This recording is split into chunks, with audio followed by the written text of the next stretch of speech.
Fala pessoal, boa noite. O som tá bom?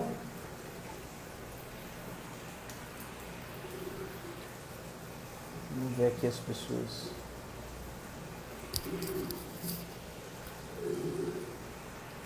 Bom galera, boa noite.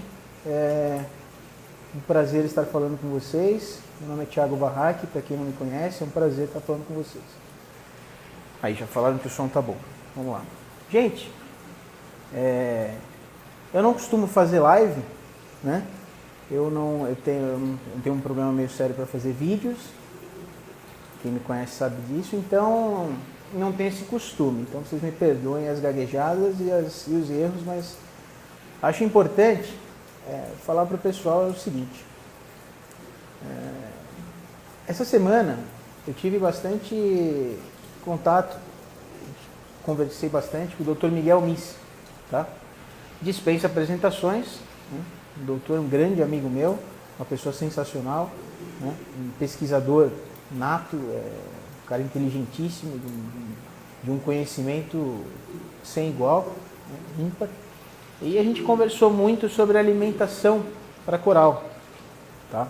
Sobre alimentação de coral, né? Os corais se alimentam disso, daquilo, né? E o Miguel, eu tenho citado muito o Dr. Miguel nas lives que eu faço com o Baço, por exemplo, sobre as pesquisas que ele faz. Ele está fazendo pesquisas sensacionais na área, né? E convidei ele para fazer essa live e a gente conversar um pouquinho sobre alimentação de coral aqui. E aí fica um vídeo gravado, fica algo que a gente possa divulgar e difundir conhecimento para as pessoas, tá bom? Deixa eu chamar aqui o Dr. Miguel, vamos ver como é que eu faço. Vamos ver. Aqui.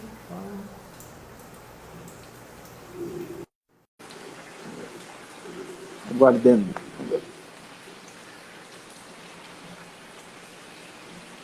Oi, Thiago. Ô, Dr. Miguel, e aí? Tudo bom? Tudo bem? Tudo ótimo. Tá me ouvindo bem? Tô, claro. Muito bom o som.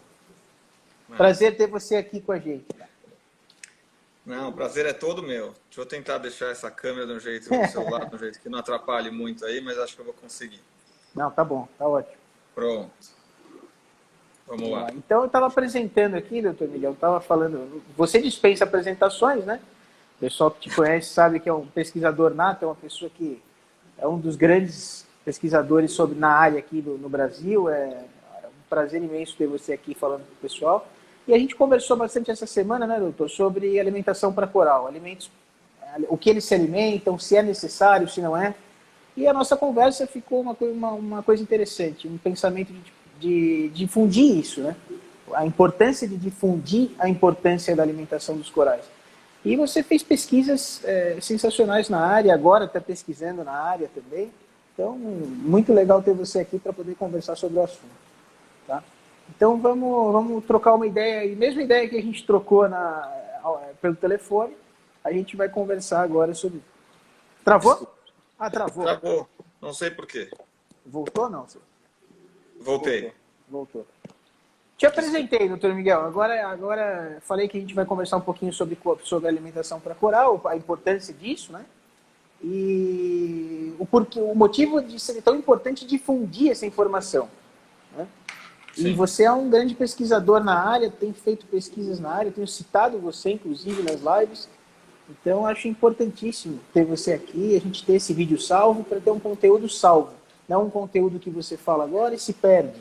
Tá? Então, vamos poder conversar bastante sobre isso. Então, pode começar, se quiser se apresentar, falar um pouquinho. Não, eu te agradeço, não precisa dessa apresentação, é generosa demais, mas a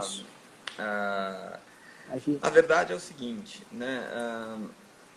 Sabe-se que os corais comem, né? E no Brasil nós temos corais muito diferentões e corais que têm tentáculos particularmente longos e sempre, né, as pessoas imaginavam que aquilo era para comer.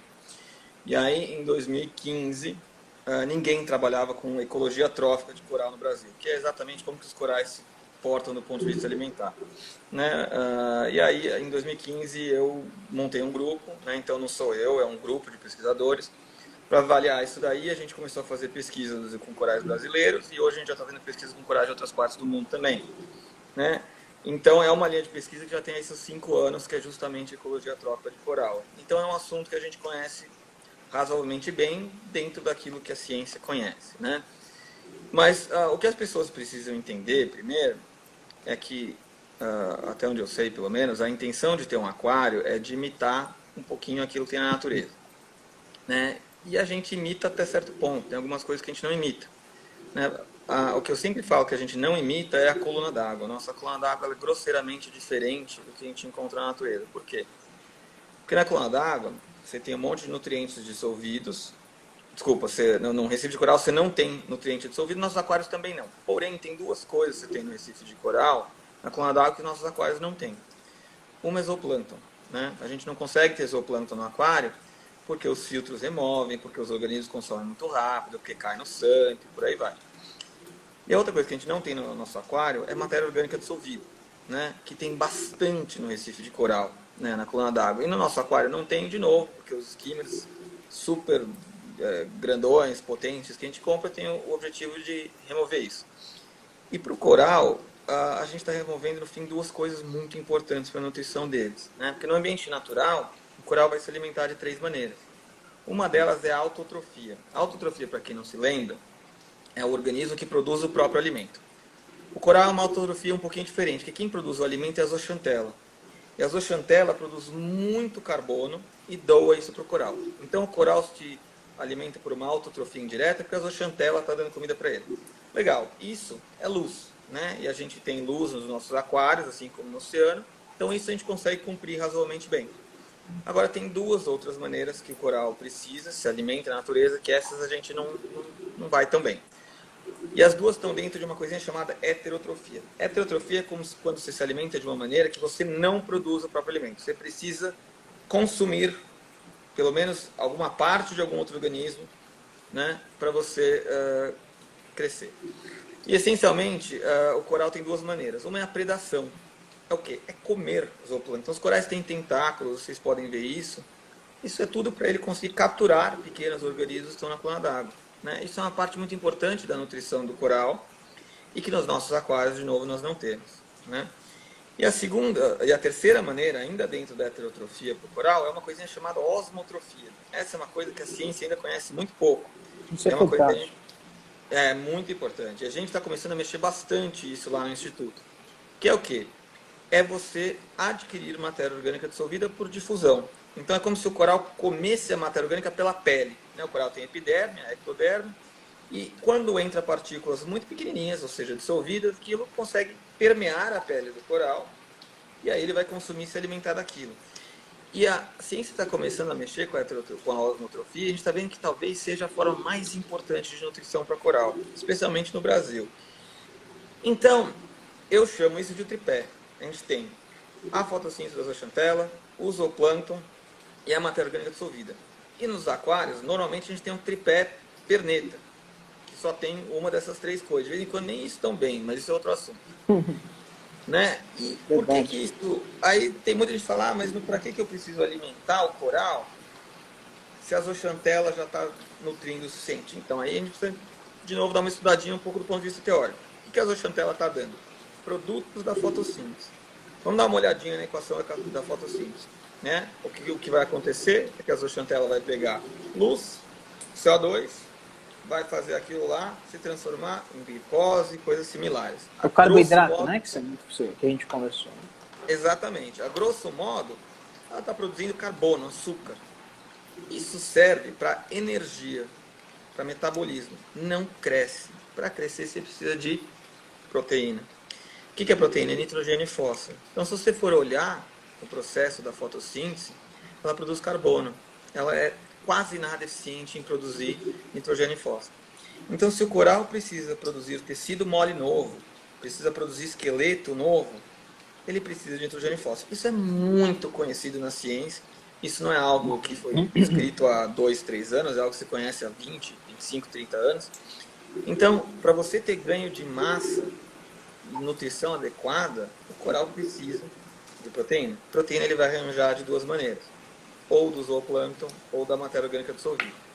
né? Então, se a gente quer de fato simular o que acontece na natureza, fazer os corais crescerem, e mais importante, deixá-los bem nutridos, a gente precisa pelo menos dar uma, preferencialmente se possível duas, dessas maneiras da heterotrofia, ou seja, matéria orgânica e ou zooplâncton, né? Óbvio que eu sempre recomendo que se você vai utilizar suplementos que sirvam como matéria orgânica ou zooplâncton, tome cuidado para não colocar demais, para não poluir o teu aquário e os nutrientes subirem, né? Então tem que ir colocando em quantidade que o seu filtro biológico, o seu esquema, o seu ATS, quer que seja, consiga combater um acréscimo de nutrientes. Mas é muito importante que ofereça isso para o coral sim. Doutor Miguel, mais voltado ao aquarismo, nos aquários, né, o aquarista, mas foge um pouco da ciência essa parte, porque é aquela coisa, o aquarista ele quer manter o nitrato zero e o fosfato zero, ele quer sempre buscar essa baixa de nutrientes. Legal, é bacana, isso o propósito disso é adequado para os corais. Mas aí ferra a parte ali, estraga um pouco a parte da osmotrofia, né? De você poder se alimentar dessa matéria orgânica. Então, assim, o pessoal que fala o dejeto do peixe. O dejeto do peixe já serve para alimentar. Pelo amor de Deus, eu não estou aqui falando mal de quem fala isso, nem criticando cada um, toca do jeito que quiser e várias maneiras funcionam. Eu sempre deixo isso muito claro. Mas eu digo que a gente tem que se aproximar cada vez mais do aquarismo da ciência. Porque esse negócio de acho, não sei, e a ciência ajuda a gente a tirar o achismo. A ciência está aí para explicar. O Miguel falou.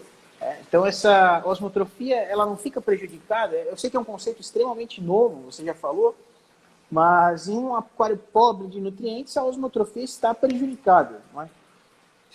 Então, pode estar, né? Vamos lembrar, a osmotrofia é a aquisição da matéria orgânica. A matéria orgânica, se você deixa ela passeando pelo aquário, aquilo vai se transformar em nitrogênio e fósforo, vai subir teu amônia, teu nitrato, teu fosfato, tudo mais. E isso é o que você não deseja, né? Só que, aí você fala, puxa, mas por que o aquário é tão diferente do oceano? No oceano a gente tem uma reciclagem muito grande disso. A matéria orgânica que está disponível, ela é tão rapidamente consumida que não dá tempo dela ficar acumulando para nutriente. E ela é rapidamente consumida e produzida. Então fica um ciclo muito rápido de reciclagem que não permite que ela sobe. No nosso aquário, a gente não tem essa eficiência de reciclagem porque falta uma grande quantidade de micro-organismos, né? Quem faz essa reciclagem, de modo geral, são bactérias heterotróficas, estão na coluna d'água, coisa que não vai ter no nosso aquário. Então, tem que dar matéria orgânica, mas com cuidado com o nutriente. O Thiago falou uma coisa muito importante, que é a questão do peixe. O peixe pode, sem querer, estar alimentando o coral com matéria orgânica? Pode. O peixe ele faz xixi e cocô, né? Aquilo é matéria orgânica dissolvida. E também, se você dá ração e sobra um pouco da ração, né? Não foi tudo consumido, um pouco foi para o fundo, aquilo lá vai dissolver na água do aquário e também vai se transformar em matéria orgânica disponível. Mas o que é difícil isso daí? É como você vai dimensionar, como você vai mensurar o quanto... Mensurar, né? É muito difícil, porque assim, qual que é a eficiência, para começar, da conversão alimentar do peixe da ração? Então vamos dizer assim, vamos dizer que você colocou 5 gramas de ração. Se o peixe transformar se pegar 5 gramas e 1 grama se transformar em tecido novo dele, ele vai ter que eliminar ainda 4 gramas, né? Conservação de massa, a massa não desaparece, ela tem que ir para algum lugar. Então ele vai jogar 4 gramas.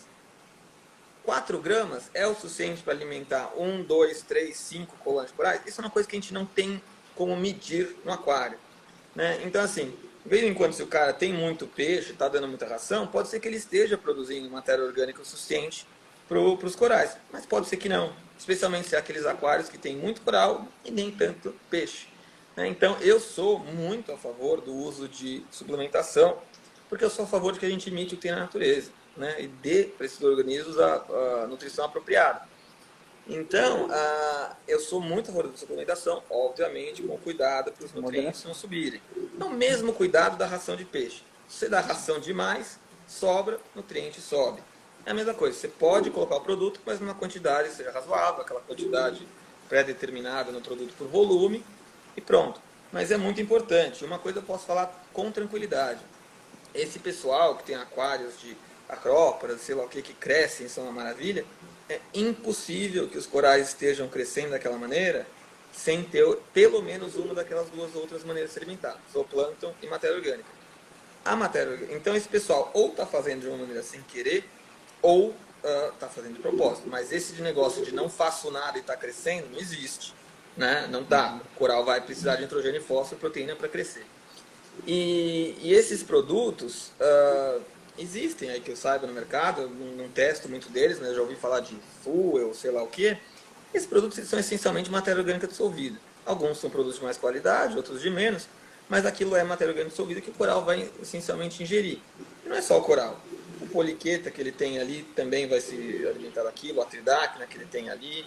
Né? Essencialmente nesse ponto, desculpa até interromper, professor, para não perder o gancho, nesse ponto que eu tinha até, a gente tinha comentado, a qualidade dessa alimentação. Então, é o que você falou, o peixe vai alimentar o coral? Vai, mas é pouco mensurável a quantidade, a qualidade, a biodigestibilidade disso, como que vai vir, a proporção de peixe para o tamanho do aquário, para o volume de corais que tem. Então, é muito arriscado você confiar em tanta variável, né? Você reproduzir isso de forma natural, só que com suplementação, é muito melhor. E aí entra a parte da qualidade da alimentação. Não estou aqui, nem vou falar de marca e nada disso, pelo amor de Deus, mas sempre buscar uma alimentação de qualidade. Porque é aquela coisa, você pode ter 20 gramas de proteína de filé mignon e pode ter 20 gramas de proteína entendeu? De carne de quarta. Então, é buscar a qualidade e moderação para a alimentação. Nesses produtos, o que eu posso dizer, eu testei pouquíssimo, mas, pra falar a verdade, acho que eu mexi com 2 e não mexi por tempo prolongado, até porque na EcoReef a gente não mexe muito com coral, né? Mas, que nem o Thiago falou, né? Você falou muito bem, você tem produto de primeira e de quinta. O que vai determinar se ele é de primeira ou de quinta? O que é que tem dentro dele, né? Para começar, qual é o tipo? O pessoal fala que tem aminoácido nisso daí. Eu não gosto muito de ouvir falar assim, porque aminoácido é um termo muito genérico. É a mesma coisa que falar matéria orgânica. Você pode ter aminoácido que está numa forma super assimilável para o peixe, de primeira, pode ter um aminoácido que o peixe não vai conseguir assimilar direito, ele é de quinta. Né? Então a gente tem que procurar aminoácidos que estejam na forma livre, sejam de fácil assimilação pelo coral. A gente, de preferência, os ingredientes desse produto sejam extratos de coisas de origem marinha, para que tenham uma composição similar à que os corais precisam. Tá? A proteína é importante, mas nessa matéria orgânica vem um pouco de lipídio, precisa ser o lipídio da forma certa. Né? É diferente, por exemplo, se oferecer vamos dizer que seu ingrediente lá no dissolvido, você tem lipídio que vem de alga marinha, perfeito, e você tem lipídio que, vou falar qualquer coisa aqui, que vem da capa de gordura de uma picanha, que lá não é uma coisa que o coral tem capacidade de assimilar, né? Então, tem que olhar isso nos produtos. Mas eu sou muito a favor do uso disso, e até, você sabe, eu vou contar uma história que o João Basso, o Basso me ligou faz acho que uns 2, 3 dias. Ele falou: Miguel, não tem uma coisa diferente. Eu falei: o que foi, João? Eu peguei uma conchinha, o vongole, e fui dar para sei lá que peixe comer. Só que aí tinha um caldinho na concha do vongole, e o caldinho foi, e quando o caldinho foi, os corais se abriram. Aí ele falou: então, isso aí é alimento? Mas eu falei: sim, aquele caldinho é um alimento de primeira, porque aquilo é matéria orgânica do vongole, né? Aquela água que estava em contato com o vongole banha o vongole. Se tiver uma leve decomposição, e sempre tem no organismo. Ele falou: tá um cheiro, eu falei: é assim. Exato. Aquilo é matéria orgânica. Então o que aconteceu? Jogou na água. Aí o João falou: os corais abriram. Lógico, eles têm uma série de sensores químicos que perceberam o quê? Tem comida dissolvida. Então eles expandem os tentáculos, não para capturar, mas para ter bastante área de superfície, ou seja, bastante pele exposta, para adquirir a matéria orgânica. É a mesma coisa, se a gente quer pegar um negócio, melhor a gente ficar encolhidinho ou de braços abertos, né?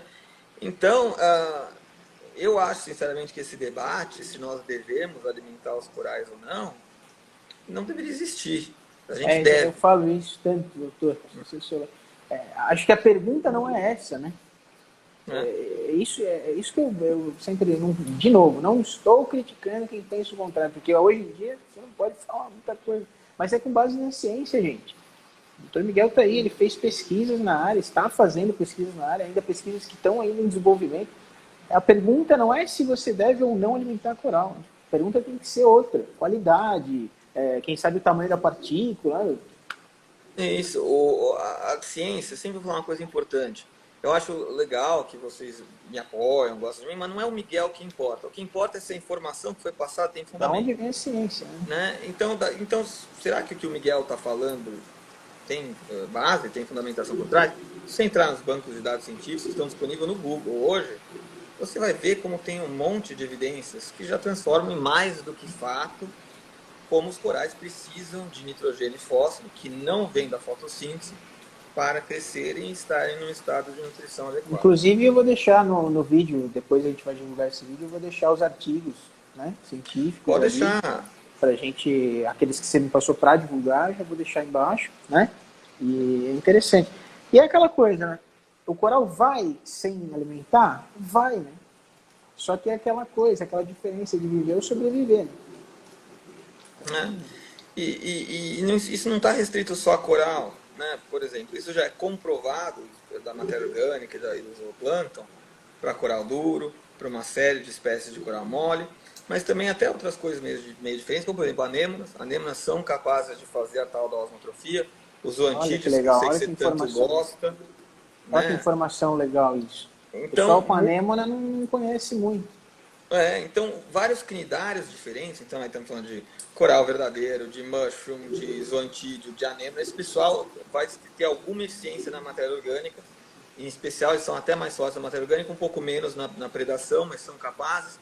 Então, eu sou muito a favor disso. Eu gosto muito da adição de zooplâncton. O problema é que zooplâncton não é uma coisa que a gente consegue produzir em massa, né? E por conta disso o preço não é acessível. Se você for jogar uma garrafinha de zooplâncton todos os dias no seu aquário, e o suficiente para alimentar todos os corais, você vai gastar uma bela grana, né? E eu não sou contra, de novo, sou a favor do avanço da ciência de produção de zooplâncton, que é um negócio que ainda tem gargalos. Agora, a matéria orgânica não tem esse segredo. A matéria orgânica está aí, tem produtos, então você vai lá e você dosa, você oferta. Provavelmente quem faz isso tem a mesma experiência do João. Coloca aquilo lá e os corais começam a abrir e fala, opa, né, isso é bom. Então, não tem mais esse debate. Na natureza, os corais dependem disso. E até uma coisa que tem muito documentada na ciência, isso a gente trabalhou bastante com isso também, é o seguinte.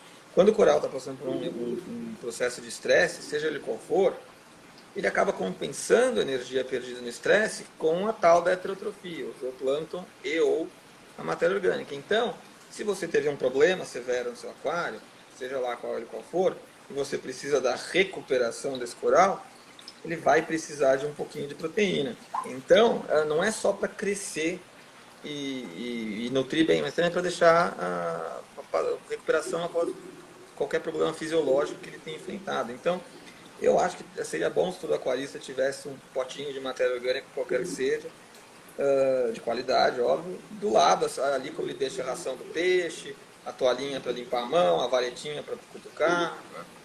E com esse conceito de osmotrofia, até ajuda bastante aquele pessoal e até um pessoal grande, até acho que nem, não sei se cientificamente já tem aquele conhecimento de o tamanho de partícula X para tal tipo de coral, o outro X para outro tipo de coral. Essa osmotrofia ajudaria nesse ponto que já sabe-se que eles absorvem no geral, né? Não importa muito por esse meio, né? Por esse meio, a osmotrofia. Tirando a heterotrofia. Isso, dessas três maneiras, né? A fotossíntese, a autotrofia é conhecida há mais de 100 anos em corais, né? Sei lá, década de 20, década de 30. Se não é 100 anos, é perto disso. A parte da heterotrofia é uma coisa, não é recente, mas também não é tão antiga. Deve ter lá seus 30, 40 anos bem documentado. A osmotrofia já é uma coisa bem recente. Ela existe na teoria, que imaginava-se que os corais fariam isso já há algumas décadas. Agora que isso foi comprovado, já é mais recente. Isso é sensacional. Mas é muito importante. Eu esqueci até o que eu ia complementar com isso, mas, por exemplo, se a gente olha para uma série de corais, em certos ambientes, a gente vê que a fotossíntese não funciona direito, como a água é turva, ou a gente vê que não tem tanto zooplâncton e o coral está tendo uma taxa de crescimento estúpido, né, muito elevada. Isso provavelmente está associado à osmotrofia. Né? E a osmotrofia, tocando no assunto que você falou, não tem estudo sobre qual é o tamanho de partícula adequado. Mas a osmotrofia, por definição, é matéria orgânica dissolvível. Né? E a definição de dissolvido é tudo aquilo que tem 0,45 micrômetro ou menos, né? Que é aquilo que eu acho que vai ter, acho que a maioria desses produtos que prometem isso, de fato, cumprem. Então, por via de regra, se é líquido, se você não consegue ver partículas direito, aquilo está dissolvido. Mas Tá. mesmo se tiver umas particulinhas, aquilo não é ruim. E vamos lembrar que o coral tem a capacidade de predar. Espólitos. Isso, ele preda zooplâncton? Preda. Mas com certeza algumas pessoas já devem ter visto que se cai um pedacinho de ração bem fininho, o coral põe para dentro. Né? É matéria orgânica. Então, tem que mandar bala, tem que ter esses produtos, sem dúvida. E frequência disso, o que você pensa? Eu sei que, vamos reproduzir um recife de coral, seria constante, né? Sim. Seria uma alimentação constante. Mas num aquário a gente tem o problema do quanto que vai suportar de matéria orgânica, o sistema de filtragem biológico, químico, sei lá. E então, o que você acha? Uns 3 vezes por semana, uma vez por semana, direto, todo dia um pouquinho? Qual que é a tua opinião sobre isso? Essa é uma coisa difícil de mensurar, né?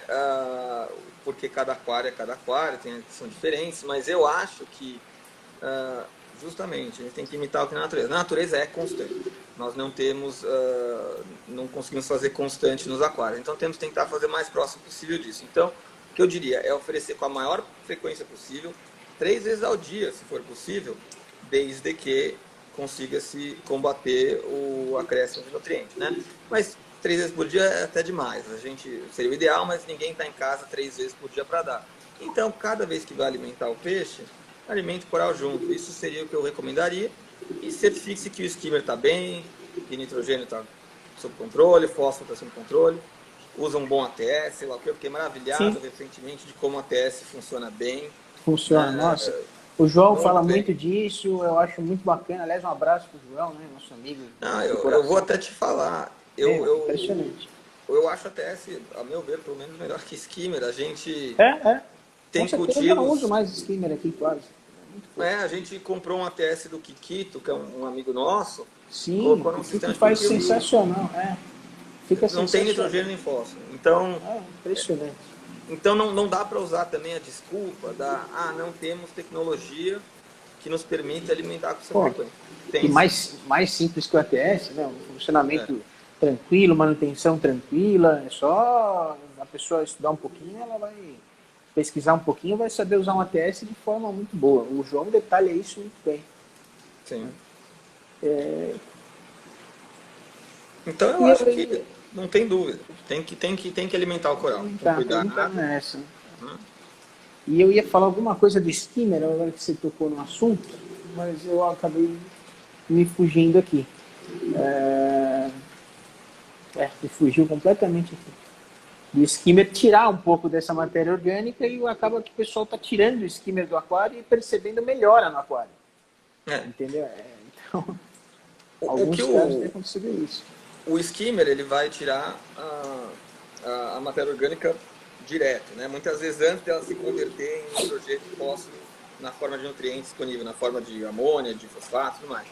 O ATS não, é o primeiro sinal que surgir de nitrogênio e fósforo ele já vai consumir, né? Mas eu particularmente hoje em dia estou mais satisfeito com o ATS e em aquicultura, em escala industrial, onde se polui muito o sistema, porque você tem uma grande densidade de peixe e alimentando para chuchu várias vezes ao dia, né? Porque quanto mais vezes se alimenta ao dia, maior é a taxa de crescimento.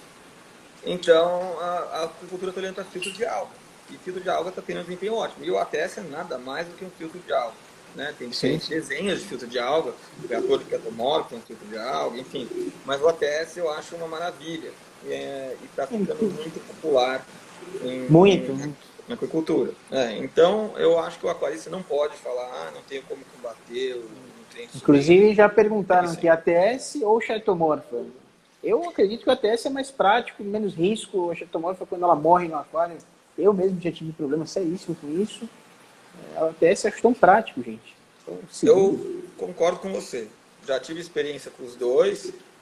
Acho muito bom o reator de ketomorfa, mas, de fato, se tiver algum probleminha de quando o nutriente está um pouco elevado, a ketomorfa não vai bem, morre e acaba, na verdade, sendo mais um elemento uma dor de cabeça.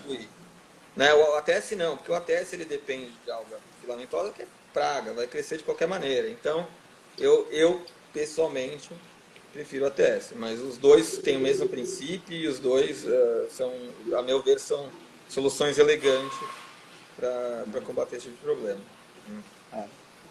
O rapaz colocou aqui, é fonte de açúcares quando morre. Mas eu realmente tive um problema, perdi uma bateria inteira, coincidentemente, quando morreu a Chateaumorph inteira no sample. Ela libera uma quantidade de fenol, cara, perdi todos, os antídeos foram todos. Isso num aquário de 1,5 m, então você imagina. Então, Chateaumorph eu passo longe. Eu prefiro, acho o ATS uma coisa bem boa também, é prática, né? O ATS que é bem feitinho, você vai lá, Do Kikito é sensacional. Limpa na pipa e põe de volta. Né? Acabou. Então, eu acho que era importante que os aquaristas olhassem para isso. Né? Eu acho que a gente tem uma perda de organismos muito elevada nos aquários. Aí já não estou nem mais falando só de peixe, eu estou falando de invertebrados. Né? Eu vejo uma quantidade de coral, tridacna, poliqueta. Poliqueta é uma coisa que morre fácil. E a maioria das vezes isso deve estar, na maioria das vezes, associado a um problema de nutrição. Né? A poliqueta, em especial, precisa de muita proteína. Eu acho que, especialmente quando a gente está mexendo com organismos que vêm da natureza, as tridacnas, pelo menos metade, uma de cada 2 tridacnas que é comercializada no mundo hoje é selvagem. Poliquetas é 100% selvagem. Para os corais, depende, né? Tem algumas coisas que não tem nada selvagem, você vai pegar uma chênia, como é que fala? Mantélia, aquela coisa, carpet, leder, praga, é tudo cultivado. Agora, tem uma série de corais duros que vem aí, especialmente aqueles solitários, né? As colímias, as catalafilhas, que são aqueles que o pessoal chama de Bacheba elegans. Muitos corais vêm da natureza. E eu acho que a gente trazer uma coisa que vem da natureza, que vem do Recife de Coral, que é um ambiente super ameaçado por N problemas diferentes. A gente tira da natureza, põe no aquário, não cuida como deve e morre por causa disso, eu acho que não é um bom exemplo de aquarismo. Né? O aquarismo sendo um predador ambiental. Então, eu acho que a gente é muito importante que nós conheçamos como que o coral funciona na natureza. O que ele precisa, do que se ele alimenta, qual a condição que lhe é mais adequada. E esta questão da nutrição é uma coisa que eu, com todo respeito ao aquarismo, mas acho que historicamente ele deu uma ignorada. Põe ali, mete uma luz forte e está tudo certo. E não é por aí não. Né? Esse é o motivo, é lógico, esse é o motivo que eu acho tão importante esse vídeo. Né? Que o pessoal sabe, eu para fazer vídeo, terrível, eu nunca faço, mas eu acho tão importante, eu acho que o aquarismo esqueceu essa parte. Né? A ciência está aí para provar, para mostrar, e esses vídeos, essas informações precisam ficar salvas. A gente tem uma responsabilidade muito grande, a gente tem corais, principalmente vários, a maioria, vindos de recifes de corais, ambientes perfeitos, ameaçados, na nossa mão, gente. Se a gente não cuidar bem, vai morrer na nossa mão, isso é um absurdo. Os corais não pediram para estar ali. Ninguém faria isso com um cachorrinho, com um gatinho. Por que vai fazer com um coral? Usar o coral de teste, você tem que aprender. Então, quanto mais ter conteúdo, melhor. Por isso que eu dou muito valor ao trabalho que o João faz toda lá segunda-feira na live. Esse pessoal que faz live muito bem. É muito bacana, cara. Isso precisa ser difundido. Esse vídeo vai ficar salvo. O pessoal está perguntando aqui nas perguntas. Vai ficar salvo, vou divulgar bem. Porque é a ciência, gente. A ciência. Isso aí tá aí para nos ajudar. Exatamente. E o aquarismo tem que entender que ele só existe porque tem um recife de coral. A prática do aquarismo é dependente da existência do recife. Porque a maioria daquilo que a gente põe de vida no nosso aquário vem do ambiente natural. Se isso é uma coisa correta ou não, depois é uma coisa sujeita a debate. Mas, de qualquer maneira, se a gente perde o recife de coral, a gente vai pôr o que no aquário? Algumas espécies de corais cultivadas, sim.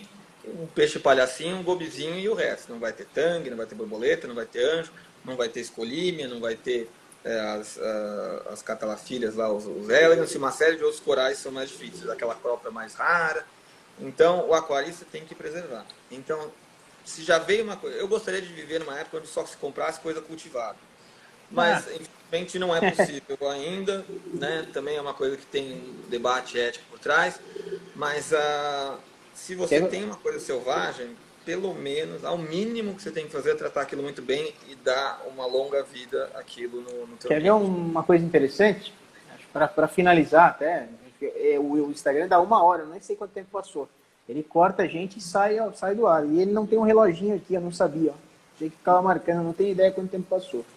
Mas agora uma pergunta de curiosidade minha mesmo para você. O que você pensa da frase? Quanto maior o cultivo, menor o extrativismo. No caso, quanto maior o cultivo, menor o extrativismo, para os corais, no caso. Sim, eu concordo. Eu gostaria que nós tivéssemos... Foi a minha tese na faculdade inteira. E você acredita que grandes mestres aí, inclusive quem julgou meu trabalho de conclusão, já faz uns anos isso, tem gente contra, cara, essa frase. Biólogos. Isso eu acho, assim, assustador, na minha opinião. Né? Por isso que eu te perguntei antes, porque... Não, eu sou... Debate ético, né? Eu sou a favor. É que nós temos, de fato, algumas atividades de aquicultura que não estão fazendo coisas boas. Né? Ah, sim. Não vale a pena entrar no mérito agora, mas no próprio Brasil nós temos atividades de aquicultura que estão poluindo, que estão destruindo uma série de ambientes. Então, de novo, toda atividade tem que ser feita com responsabilidade. Regulamentada, né? Você com um sistema fechado, inteiramente recirculado, que não tem contato com o oceano, você está produzindo uma espécie com o cuidado, com o devido respeito que o organismo merece. E você está comercializando, e com isso você está evitando que aquele cliente compre um organismo selvagem, isso não tem conversa. Tem como, né? Não tem como. É impressionante. Não tem conversa. Né? Então, a aquicultura tem muitos obstáculos a superar. A aquicultura é uma coisa que ainda está no comecinho. É o que? Mas... Tem que ser regulamentado, tem que ser fiscalizado, tem que ser uma coisa séria, né? Você pode, principalmente essas aquiculturas abertas, né, que usam sistemas, né, de água fora. Mas, aí que vem a esse é o problema. Esse é o problema. É aí que vem. Né? Mas, assim, de novo, não estou falando que todo mundo que está em sistema aberto, ou seja, em contato com o oceano, está errado. Aliás, tem muitos lugares que estão fazendo um trabalho maravilhoso. Claro. Mas muitas vezes tem caca aí. Né? Sim, tem a dúvida disso. Inclusive para ornamentar. Né? A gente não vai querer, por exemplo, cultivar um coral que vem do Oceano Pacífico num sistema que está conectado a um corpo de água que é do Oceano Atlântico. Então, porque aí você pode introduzir um invasor e tudo mais. Isso é um exemplo de aquicultura irresponsável.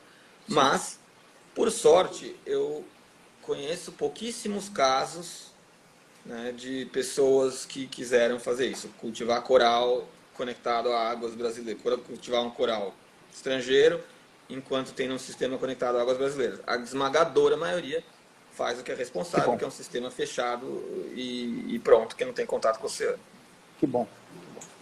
Doutor, tem um monte de pergunta, mas gente, eu acho que vamos nos cortar aqui. Já deve estar próximo de 1 hora, não? Ou eu acho que está com uns 45 minutos, mas eu posso estar errado.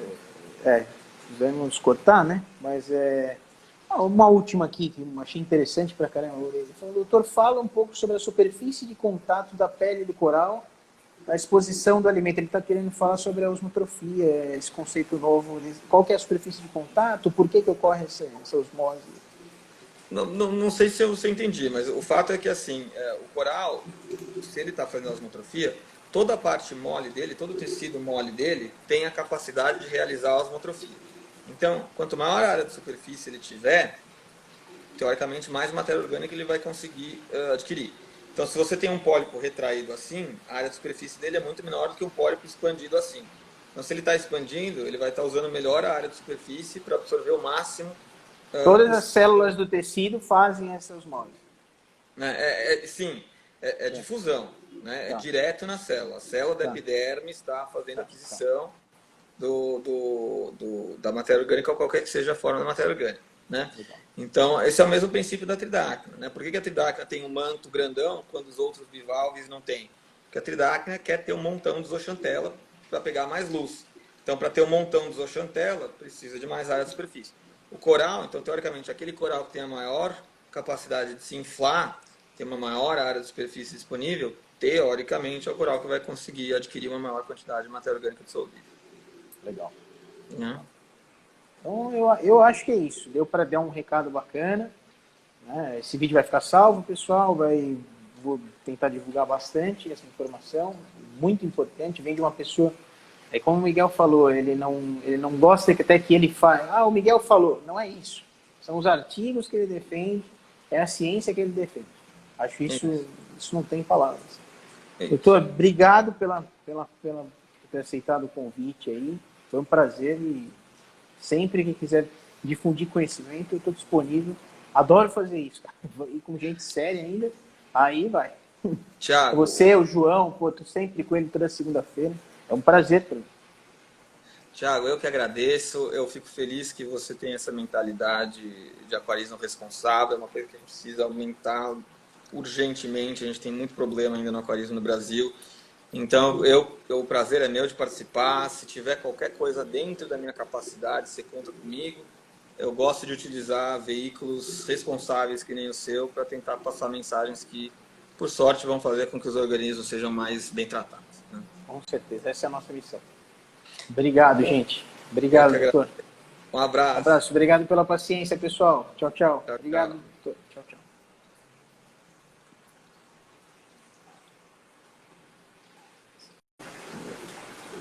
Aguardando.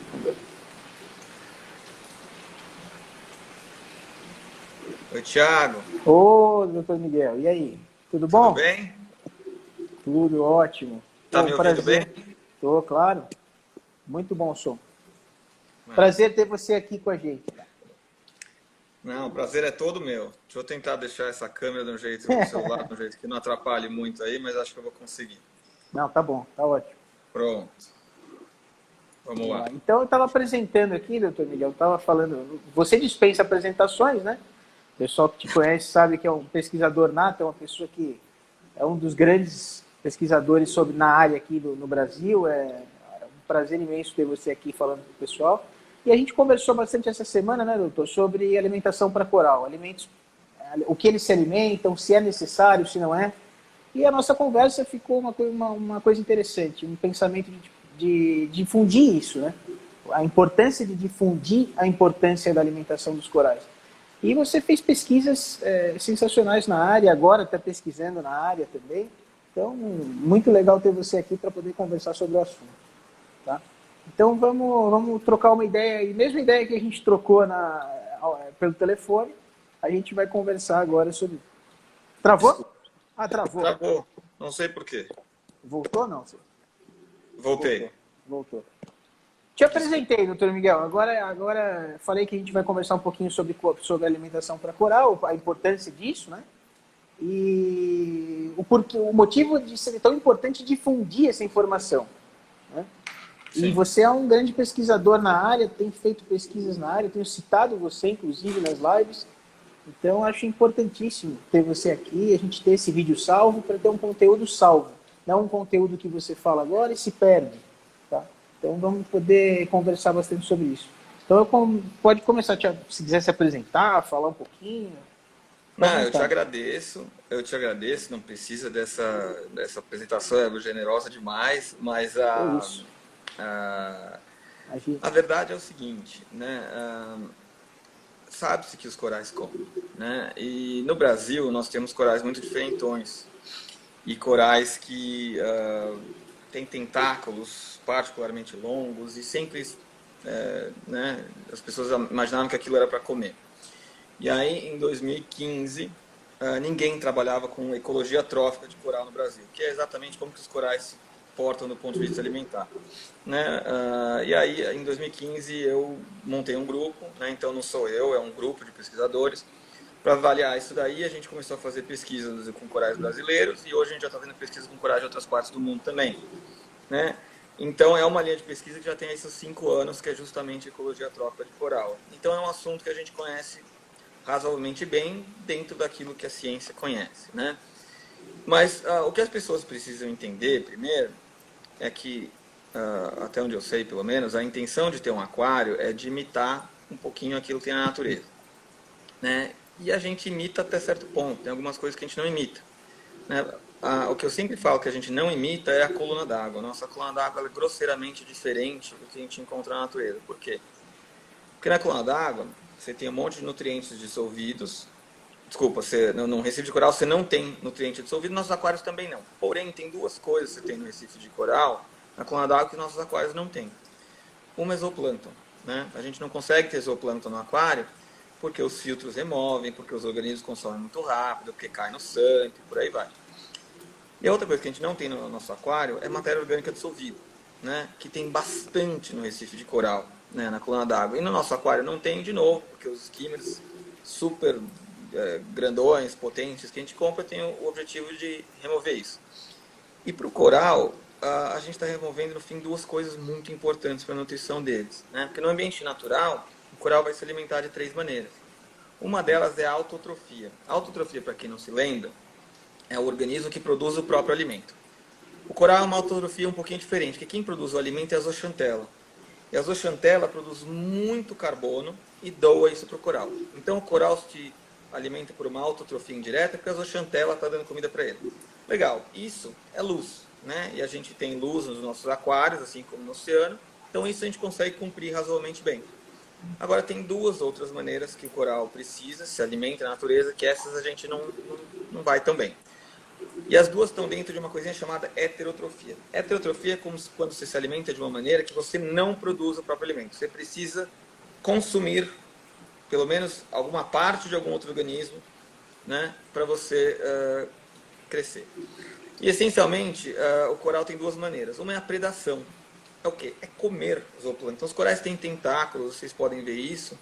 Isso é tudo para ele conseguir capturar pequenos organismos que estão na coluna d'água, né? Isso é uma parte muito importante da nutrição do coral e que nos nossos aquários, de novo, nós não temos, né? E a terceira maneira, ainda dentro da heterotrofia para o coral, é uma coisinha chamada osmotrofia. Essa é uma coisa que a ciência ainda conhece muito pouco. Isso é uma coisa fantástico. é muito importante. A gente está começando a mexer bastante isso lá no Instituto. Que é o quê? É você adquirir matéria orgânica dissolvida por difusão. Então é como se o coral comesse a matéria orgânica pela pele, né? O coral tem epiderme, a ectoderme, e quando entra partículas muito pequenininhas, ou seja, dissolvidas, aquilo consegue permear a pele do coral e aí ele vai consumir e se alimentar daquilo. E a ciência está começando a mexer com a osmotrofia, e a gente está vendo que talvez seja a forma mais importante de nutrição para coral, especialmente no Brasil. Então, eu chamo isso de tripé. A gente tem a fotossíntese da zooxantela, o zooplâncton e a matéria orgânica dissolvida. E nos aquários, normalmente a gente tem um tripé perneta, que só tem uma dessas 3 coisas. De vez em quando nem isso tão bem, mas isso é outro assunto. Né? E por que isso... Aí tem muita gente que fala, mas para que eu preciso alimentar o coral se a zooxantela já está nutrindo o suficiente? Então aí a gente precisa, de novo, dar uma estudadinha um pouco do ponto de vista teórico. O que a zooxantela está dando? Produtos da fotossíntese. Vamos dar uma olhadinha na equação da fotossíntese, né? O que vai acontecer é que a zooxantela vai pegar luz, CO2, vai fazer aquilo lá se transformar em glicose e coisas similares. O carboidrato, né? Que a gente conversou. Né?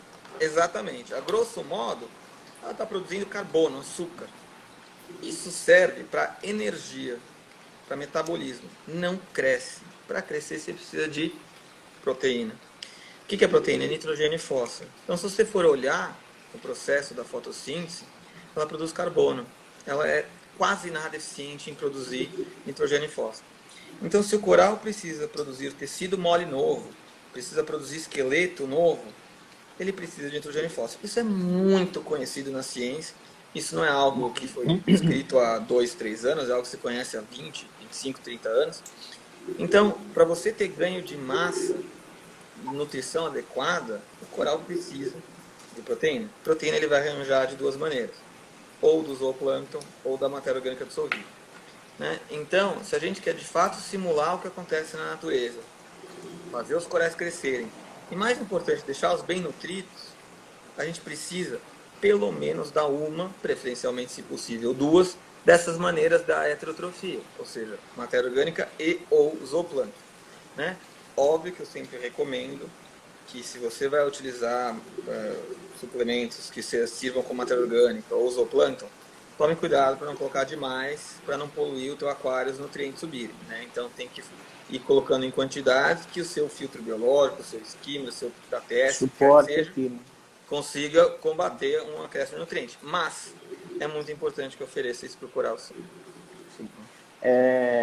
Doutor Miguel, mais voltado ao aquarismo, aquários, né, o aquarista, mas foge um pouco da ciência essa parte, Porque é aquela coisa, o aquarista ele quer manter o nitrato zero e o fosfato zero. Ele quer sempre buscar essa baixa de nutrientes. Legal, é bacana, isso até o propósito disso é adequado para os corais.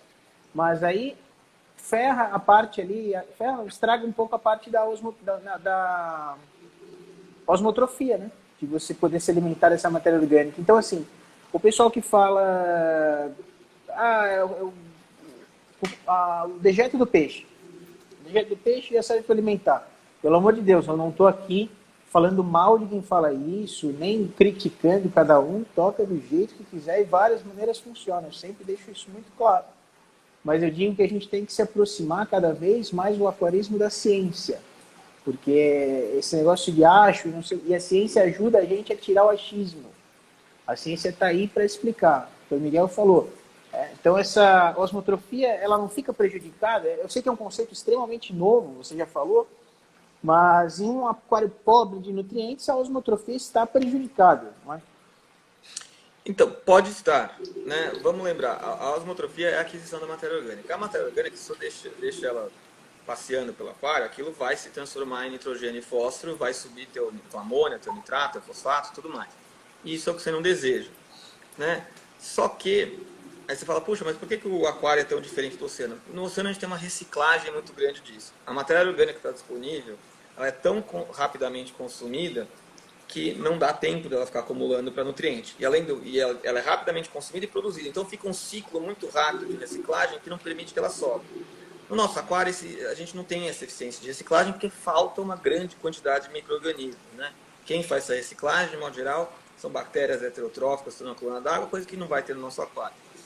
Então, tem que dar matéria orgânica, mas com cuidado com o nutriente. O Thiago falou uma coisa muito importante, que é a questão do peixe. O peixe pode, sem querer, estar alimentando o coral com matéria orgânica? Pode. O peixe ele faz xixi e cocô, né? Aquilo é matéria orgânica dissolvida. E também, se você dá ração e sobra um pouco da ração, né? Não foi tudo consumido, um pouco foi para o fundo, aquilo lá vai dissolver na água do aquário e também vai se transformar em matéria orgânica disponível. Mas o que é difícil isso daí? É como você vai dimensionar, como você vai mensurar o quanto... Mensurar, né? É muito difícil, porque assim, qual que é a eficiência para começar da conversão alimentar do peixe da ração? Então vamos dizer assim, vamos dizer que você colocou 5 gramas de ração.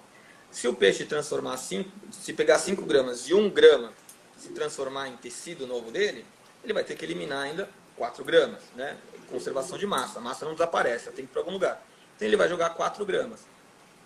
4 gramas é o suficiente para alimentar 1, 2, 3, 5 colônias corais? Isso é uma coisa que a gente não tem como medir no aquário, né? Então, assim, de vez em quando, se o cara tem muito peixe, está dando muita ração, pode ser que ele esteja produzindo matéria orgânica o suficiente para os corais, mas pode ser que não, especialmente se é aqueles aquários que tem muito coral e nem tanto peixe, né? Então, eu sou muito a favor do uso de suplementação, porque eu sou a favor de que a gente imite o que tem na natureza, né? E dê para esses organismos a nutrição apropriada.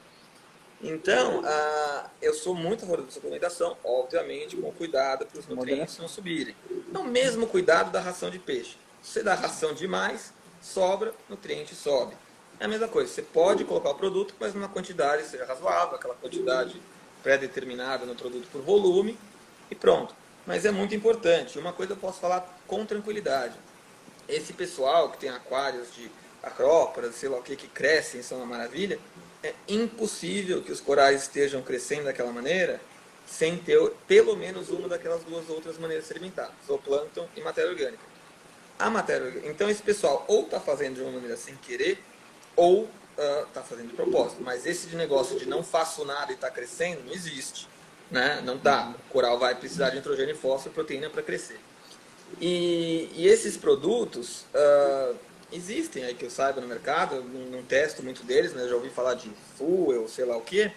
Esses produtos são essencialmente matéria orgânica dissolvida. Alguns são produtos de mais qualidade, outros de menos, mas aquilo é matéria orgânica dissolvida que o coral vai essencialmente ingerir.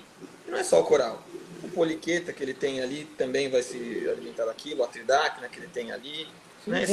Nesse ponto, desculpa até interromper, só para não perder o gancho, nesse ponto que eu tinha a gente tinha comentado, a qualidade dessa alimentação. Então, é o que você falou, o peixe vai alimentar o coral? Vai. mas é pouco mensurável a quantidade, a qualidade, a biodigestibilidade disso, como que vai vir, a proporção de peixe para o tamanho do aquário, para o volume de corais que tem. Então é muito arriscado você confiar em tanta variável, né? Você reproduzir isso de forma natural, só que com suplementação, é muito melhor. E aí entra a parte da qualidade da alimentação. Não estou aqui, nem vou falar de marca e nada disso, pelo amor de Deus, mas sempre buscar uma alimentação de qualidade. Porque é aquela coisa, você pode ter 20 gramas de proteína de filé mignon e pode ter 20 gramas de proteína entendeu? De carne de quarta. Então, é buscar a qualidade e moderação para a alimentação. Nesses produtos, o que eu posso dizer, eu testei pouquíssimo, mas, pra falar a verdade, que eu mexi com 2 e não mexi por tempo prolongado, até porque na EcoReef a gente não mexe muito com coral, né? Mas, que nem o Thiago falou, né? Você falou muito bem, você tem produto de primeira e de quinta. O que vai determinar se ele é de primeira ou de quinta? O que é que tem dentro dele, né? Para começar, qual é o tipo? O pessoal fala que tem aminoácido nisso daí. Eu não gosto muito de ouvir falar assim, porque aminoácido é um termo muito genérico. É a mesma coisa que falar matéria orgânica. Você pode ter aminoácido que está numa forma super assimilável para o peixe, de primeira, pode ter um aminoácido que o peixe não vai conseguir assimilar direito, ele é de quinta.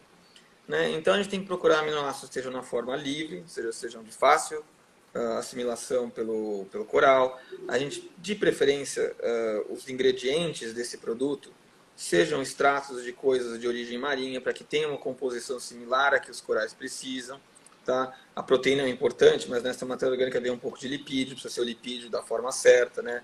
É diferente, por exemplo, se oferecer vamos dizer que seu ingrediente lá no dissolvido, você tem lipídio que vem de alga marinha, perfeito, e você tem lipídio que, vou falar qualquer coisa aqui, que vem da capa de gordura de uma picanha, que lá não é uma coisa que o coral tem capacidade de assimilar, né? Então, tem que olhar isso nos produtos. Mas eu sou muito a favor do uso disso, e até, você sabe, eu vou contar uma história que o João Basso, o Basso me ligou faz acho que uns 2, 3 dias.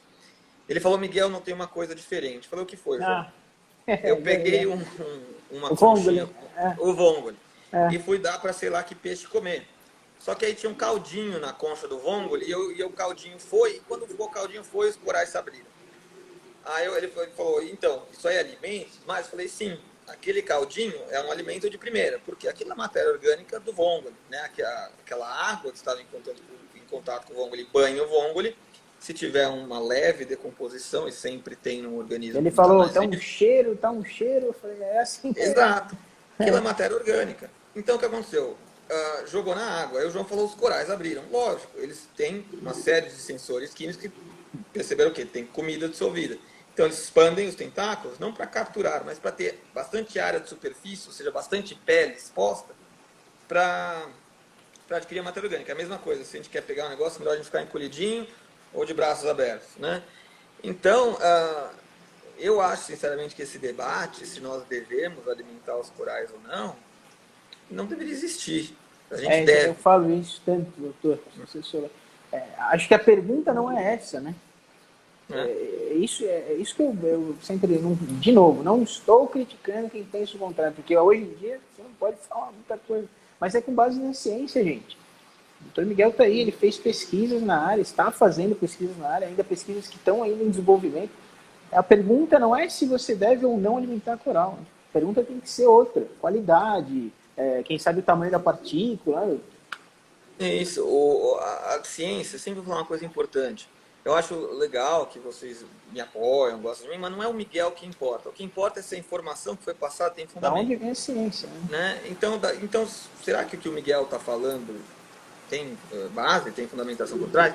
Se você entrar nos bancos de dados científicos que estão disponíveis no Google hoje, você vai ver como tem um monte de evidências que já transformam em mais do que fato como os corais precisam de nitrogênio e fósforo, que não vem da fotossíntese, para crescerem e estarem num estado de nutrição adequado. Inclusive, eu vou deixar no vídeo, depois a gente vai divulgar esse vídeo, eu vou deixar os artigos, né, científicos. Pode deixar. Pra gente, aqueles que você me passou para divulgar, já vou deixar embaixo, né? E é interessante. E é aquela coisa, né? O coral vai sem alimentar? Vai, né? Só que é aquela coisa, aquela diferença de viver ou sobreviver, né? Isso não está restrito só a coral, né? Por exemplo, isso já é comprovado da matéria orgânica e do zooplâncton para coral duro, para uma série de espécies de coral mole, mas também até outras coisas meio diferentes, como por exemplo anêmonas. Anêmonas são capazes de fazer a tal da osmotrofia, os Olha que zoantídeos, que eu legal, sei que olha você que tanto informação. gosta, Olha que né? informação legal isso. O pessoal com Então, anêmona não conhece muito. então, vários cnidários diferentes, então aí estamos falando de coral verdadeiro, de mushroom, de zoantídeo, de anêmona. Esse pessoal vai ter alguma eficiência na matéria orgânica, em especial eles são até mais fortes na matéria orgânica, um pouco menos na predação, mas são capazes. Então, eu sou muito a favor disso. Eu gosto muito da adição de zooplâncton. O problema é que zooplâncton não é uma coisa que a gente consegue produzir em massa, né? E por conta disso o preço não é acessível. Se você for jogar uma garrafinha de zooplâncton todos os dias no seu aquário, e o suficiente para alimentar todos os corais, você vai gastar uma bela grana, né? E eu não sou contra, de novo, sou a favor do avanço da ciência de produção de zooplâncton, que é um negócio que ainda tem gargalos. Agora, a matéria orgânica não tem esse segredo. A matéria orgânica está aí, tem produtos, então você vai lá e você dosa, você oferta. Provavelmente quem faz isso tem a mesma experiência do João. Coloca aquilo lá e os corais começam a abrir e fala, opa, né, isso é bom. Então, não tem mais esse debate. Na natureza, os corais dependem disso.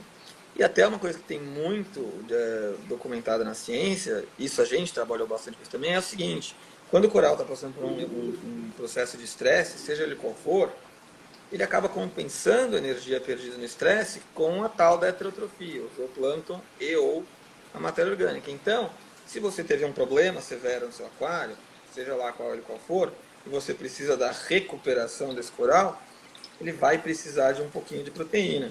Então, não é só para crescer e nutrir bem, mas também para deixar a recuperação após qualquer problema fisiológico que ele tenha enfrentado. Então, eu acho que seria bom se todo aquarista tivesse um potinho de matéria orgânica, qualquer que seja, de qualidade, óbvio, do lado, ali como ele deixa a ração do peixe, a toalhinha para limpar a mão, a varetinha para cutucar. Né?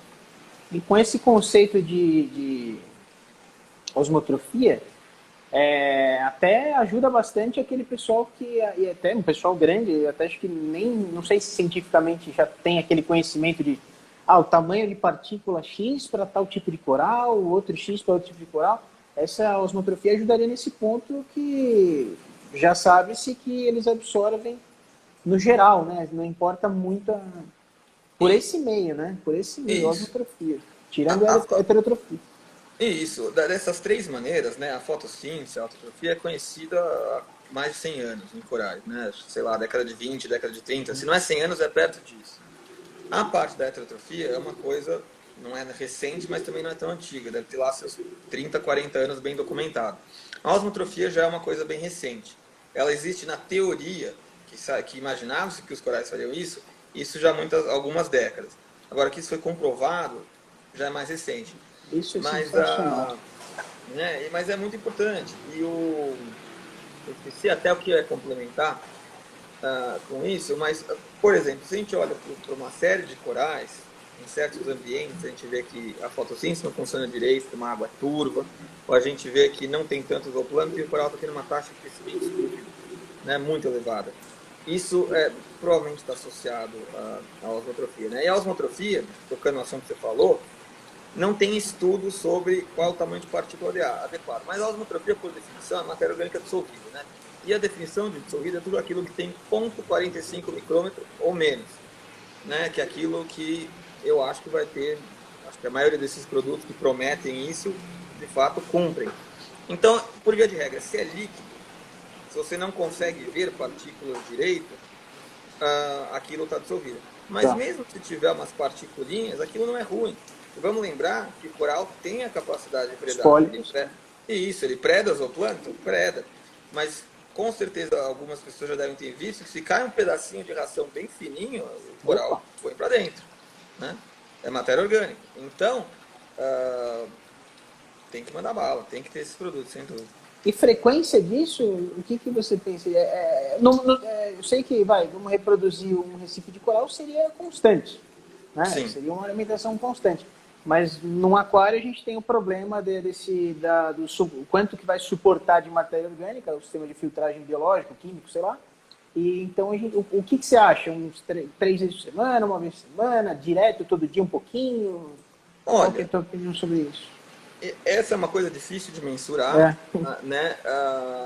Porque cada aquário é cada aquário, são diferentes, mas eu acho que justamente a gente tem que imitar o que é a natureza. A natureza é constante. Nós não temos, não conseguimos fazer constante nos aquários, então temos que tentar fazer o mais próximo possível disso. Então, o que eu diria é oferecer com a maior frequência possível, 3 vezes ao dia, se for possível, desde que consiga-se combater o acréscimo de nutrientes, né?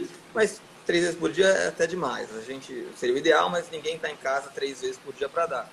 Então, cada vez que vai alimentar o peixe, alimente o coral junto. Isso seria o que eu recomendaria. E certifique-se que o skimmer está bem, que o nitrogênio está sob controle, o fósforo está sob controle. Usa um bom ATS, sei lá o que. Eu fiquei maravilhado recentemente de como o ATS funciona bem. Funciona, nossa. O João fala bem. muito disso, eu acho muito bacana. Aliás, um abraço pro João, né, nosso amigo. Eu vou até te falar. Impressionante. Eu acho ATS, a meu ver, pelo menos melhor que skimmer. A gente tem Com certeza, cultivos. eu não uso mais skimmer aqui quase. A gente comprou um ATS do Kikito, que é um amigo nosso. Sim, colocou num o sistema que de faz cultivo. sensacional. Fica Não tem nitrogênio nem fósforo. Então, impressionante. então não dá para usar também a desculpa não temos tecnologia que nos permite alimentar com essa frequência. E mais simples que o ATS, né? Um funcionamento tranquilo, manutenção tranquila. É só a pessoa estudar um pouquinho, ela vai pesquisar um pouquinho, vai saber usar um ATS de forma muito boa. O João detalha isso muito bem. Sim. Então eu acho que não tem dúvida. Tem que alimentar o coral. Cuidar nessa. E eu ia falar alguma coisa do skimmer, agora que você tocou no assunto, mas eu acabei me fugindo aqui. Me fugiu completamente aqui. Do skimmer tirar um pouco dessa matéria orgânica e acaba que o pessoal está tirando o skimmer do aquário e percebendo melhora no aquário. Entendeu? Então, alguns casos tem acontecido isso. O skimmer ele vai tirar a matéria orgânica direto, né? Muitas vezes antes dela se converter em nitrogênio e fósforo na forma de nutrientes disponível, na forma de amônia, de fosfato e tudo mais. O ATS não, é o primeiro sinal que surgir de nitrogênio e fósforo ele já vai consumir, né? Mas eu particularmente hoje em dia estou mais satisfeito com o ATS e em aquicultura, em escala industrial, onde se polui muito o sistema, porque você tem uma grande densidade de peixe e alimentando para chuchu várias vezes ao dia, né? Porque quanto mais vezes se alimenta ao dia, maior é a taxa de crescimento. Então, a aquicultura está olhando para filtro de alga. E filtro de alga está tendo um desempenho ótimo. E o ATS é nada mais do que um filtro de alga. Né? Tem diferentes desenhos de filtro de alga, o reator de ketomorfo, um filtro de alga, enfim. Mas o ATS eu acho uma maravilha. E está ficando muito popular na aquicultura. Então, eu acho que o aquarista não pode falar, não tenho como combater o nutriente. Inclusive, já perguntaram que ATS ou chaetomorfa. Eu acredito que o ATS é mais prático, menos risco. A chaetomorfa, quando ela morre no aquário, eu mesmo já tive problema seríssimo com isso. A ATS acho tão prático, gente. Eu concordo com você. Já tive experiência com os dois. Acho muito bom o reator de ketomorfa, mas, de fato, se tiver algum probleminha de quando o nutriente está um pouco elevado, a ketomorfa não vai bem, morre e acaba, na verdade, sendo mais um elemento uma dor de cabeça. Né? O ATS não, porque o ATS ele depende de alga filamentosa, que é praga, vai crescer de qualquer maneira. Então, eu pessoalmente prefiro o ATS, mas os dois têm o mesmo princípio e os dois são, a meu ver, são soluções elegantes para combater esse tipo de problema. O rapaz colocou aqui, é fonte de açúcares quando morre. Mas eu realmente tive um problema, perdi uma bateria inteira, coincidentemente, quando morreu a chaetomorfa inteira no sample. Ela libera uma quantidade de fenol, cara, perdi todos, os antídeos foram todos. Isso num aquário de 1,5 metro, então você imagina. Então, chaetomorfa eu passo longe. Eu prefiro, acho o ATS uma coisa bem boa também, é prática, né? O ATS que é bem feitinho, você vai lá, do Kikito é sensacional. Limpa na pipa e põe de volta. Né? Acabou. Então, Mas eu acho que era importante que os aquaristas olhassem para isso, né? Eu acho que a gente tem uma perda de organismos muito elevada nos aquários. Aí já não estou nem mais falando só de peixes, estou falando de invertebrados, né? Eu vejo uma quantidade de coral, tridacna, poliqueta. Poliqueta é uma coisa que morre fácil e a maioria das vezes isso deve estar, na maioria das vezes, associado a um problema de nutrição, né? A poliqueta em especial precisa de muita proteína. Eu acho que, especialmente quando a gente está mexendo com organismos que vêm da natureza, as tridacnas, pelo menos metade, uma de cada duas tridacnas que é comercializada no mundo hoje é selvagem. Poliquetas é 100% selvagem. Dos corais, depende, né? Tem algumas coisas que não tem nada selvagem, você vai pegar uma shane, como é que fala? mantélia, Aquela coisa, carpet, leder, praga, é tudo cultivado. Agora, tem uma série de corais duros que vem aí, especialmente aqueles solitários, né? As colímias, as catalafilhas, que são aqueles que o pessoal chama de Bacheba elegans. Muitos corais vêm da natureza. E eu acho que a gente trazer uma coisa que vem da natureza, que vem do Recife de Coral, que é um ambiente super ameaçado por N problemas diferentes. A gente tira da natureza, põe no aquário, não cuida como deve e morre por causa disso, eu acho que não é um bom exemplo de aquarismo, né? O aquarismo sendo um predador ambiental. Então, eu acho que é muito importante que nós conheçamos como que o coral funciona na natureza. O que ele precisa, do que se ele alimenta, qual a condição que lhe é mais adequada. E esta questão da nutrição é uma coisa que eu, com todo respeito ao aquarismo, mas acho que historicamente ele deu uma ignorada. Põe ali, sim, mete uma luz forte e está tudo certo. E não é por aí não. Né? É esse o motivo, é lógico, esse é o motivo que eu acho tão importante esse vídeo. Né? O pessoal sabe, eu para fazer vídeo, terrível, eu nunca faço, mas eu acho tão importante, eu acho que o aquarismo esqueceu essa parte. Né? A ciência está aí para provar, para mostrar, e esses vídeos, essas informações precisam ficar salvas. A gente tem uma responsabilidade muito grande, a gente tem corais, principalmente vários, a maioria, vindos de recifes de corais, ambientes perfeitos, ameaçados, na nossa mão, gente. Se a gente não cuidar bem, vai morrer na nossa mão, isso é um absurdo. Os corais não pediram para estar ali. Ninguém faria isso com um cachorrinho, com um gatinho. Por que vai fazer com o coral? Usar o coral de teste, você tem que aprender. Então, quanto mais ter conteúdo, melhor. Por isso que eu dou muito valor ao trabalho que o João faz toda lá segunda-feira na live. Esse pessoal que faz live muito bem. É muito bacana, cara. Isso precisa ser difundido. Esse vídeo vai ficar salvo. O pessoal está perguntando aqui nas perguntas. Vai ficar salvo, vou divulgar bem. Porque é a ciência, gente. A ciência. Isso aí tá aí para nos ajudar.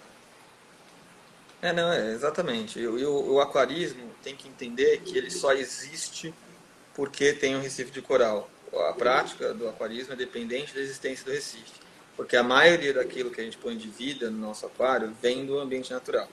Se isso é uma coisa correta ou não, depois é uma coisa sujeita a debate, mas de qualquer maneira, se a gente perde o recife de coral, a gente vai pôr o que no aquário? Algumas espécies de corais cultivadas, sim, um peixe palhacinho, um gobizinho e o resto. Não vai ter tangue, não vai ter borboleta, não vai ter anjo, não vai ter escolímia, não vai ter as catalafilhas lá, os elegans, e uma série de outros corais são mais difíceis, aquela própria mais rara. Então, o aquarista tem que preservar. Então, se já veio uma coisa... Eu gostaria de viver numa época onde só se comprasse coisa cultivada. Mas, infelizmente, não é possível ainda. Né? Também é uma coisa que tem um debate ético por trás. Mas, se você tem uma coisa selvagem, pelo menos, ao mínimo que você tem que fazer é tratar aquilo muito bem e dar uma longa vida àquilo no teu Quer ver uma coisa interessante? Para finalizar até, o Instagram dá 1 hora, eu nem sei quanto tempo passou. Ele corta a gente e sai do ar. E ele não tem um reloginho aqui, eu não sabia. Achei que ficava marcando, eu não tenho ideia quanto tempo passou. Mas agora uma pergunta de curiosidade minha mesmo para vocês. O que você pensa da frase? Quanto maior o cultivo, menor o extrativismo. No caso, quanto maior o cultivo, menor o extrativismo, para os corais, no caso. Sim, eu concordo. Eu gostaria que nós tivéssemos... Foi a minha tese na faculdade inteira. E você acredita que grandes mestres aí, inclusive quem julgou no trabalho de conclusão, já faz uns anos isso, tem gente contra, cara, essa frase. Biólogos. Isso eu acho, assim, assustador, na minha opinião. Né? Por isso que eu te perguntei antes, porque Não, é eu o que sou... debate ético. Né? Eu sou a favor. É que nós temos, de fato, algumas atividades de aquicultura que não estão fazendo coisas boas, né? Ah, sim. Não vale a pena entrar no mérito agora, mas no próprio Brasil nós temos atividades de aquicultura que estão poluindo, que estão destruindo uma série de ambientes. Então, de novo, toda atividade tem que ser feita com responsabilidade. Regulamentada, Agora, né? você com um sistema fechado, inteiramente recirculado, que não tem contato com o oceano, você está produzindo uma espécie com o cuidado, com o devido respeito que o organismo merece. E você está comercializando, e com isso você está evitando que aquele cliente compre um organismo selvagem, isso não tem conversa. Tem como, né? não tem como. É impressionante. Não tem conversa. Né? Então, a aquicultura tem muitos obstáculos a superar. A aquicultura é uma coisa que ainda está no comecinho.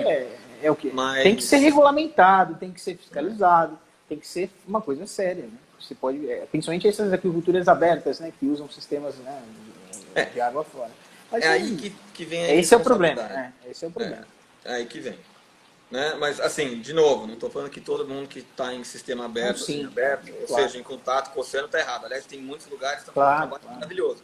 Claro. Mas muitas vezes tem caca aí. Né? Sim, não tem a dúvida disso. Inclusive para ornamentar. Né? A gente não vai querer, por exemplo, cultivar um coral que vem do Oceano Pacífico num sistema que está conectado a um corpo de água que é do Oceano Atlântico. Então, porque aí você pode introduzir um invasor e tudo mais. Isso é um exemplo de aquicultura irresponsável.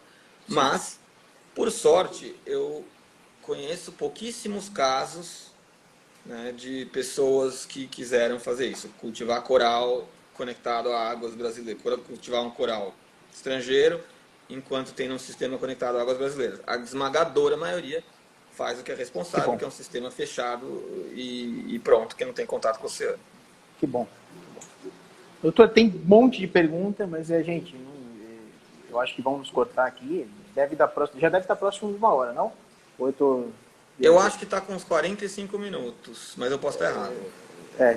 Vamos cortar, né? Mas uma última aqui que eu achei interessante pra caramba. O doutor fala um pouco sobre a superfície de contato da pele do coral, a exposição do alimento. Ele está querendo falar sobre a osmotrofia, esse conceito novo. Qual que é a superfície de contato? Por que ocorre essa osmose? Não sei se eu entendi, mas o fato é que assim, o coral, se ele está fazendo osmotrofia, toda a parte mole dele, todo o tecido mole dele tem a capacidade de realizar a osmotrofia. Então, quanto maior a área de superfície ele tiver, teoricamente mais matéria orgânica ele vai conseguir adquirir. Então, se você tem um pólipo retraído assim, a área de superfície dele é muito menor do que um pólipo expandido assim. Então, se ele está expandindo, ele vai estar usando melhor a área de superfície para absorver o máximo.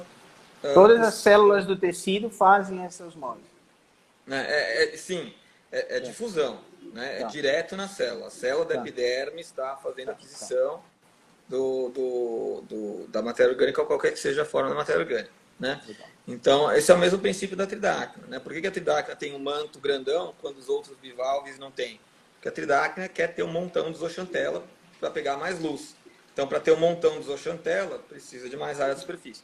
O coral, então, teoricamente, aquele coral que tem a maior capacidade de se inflar, tem uma maior área de superfície disponível, teoricamente, é o coral que vai conseguir adquirir uma maior quantidade de matéria orgânica dissolvida. Legal. Né? Então, eu acho que é isso. Deu para dar um recado bacana. Né? Esse vídeo vai ficar salvo, pessoal. Vou tentar divulgar bastante essa informação. Muito importante. Vem de uma pessoa... como o Miguel falou, ele não gosta que até que ele fale. O Miguel falou. Não é isso. São os artigos que ele defende. É a ciência que ele defende. Acho isso não tem palavras. Doutor, obrigado por ter aceitado o convite aí. Foi um prazer e sempre que quiser difundir conhecimento, eu estou disponível. Adoro fazer isso, cara. E com gente séria ainda, aí vai. Thiago. Você, o João, tô sempre com ele toda segunda-feira. É um prazer para mim. Thiago, eu que agradeço. Eu fico feliz que você tem essa mentalidade de aquarismo responsável. É uma coisa que a gente precisa aumentar urgentemente. A gente tem muito problema ainda no aquarismo no Brasil. Então, o prazer é meu de participar. Se tiver qualquer coisa dentro da minha capacidade, você conta comigo. Eu gosto de utilizar veículos responsáveis que nem o seu para tentar passar mensagens que por sorte, vão fazer com que os organismos sejam mais bem tratados. Né? Com certeza, essa é a nossa missão. Obrigado, gente. Obrigado, doutor. Um abraço. Obrigado pela paciência, pessoal. Tchau, tchau. Tchau, Obrigado, tchau. doutor. Tchau, tchau.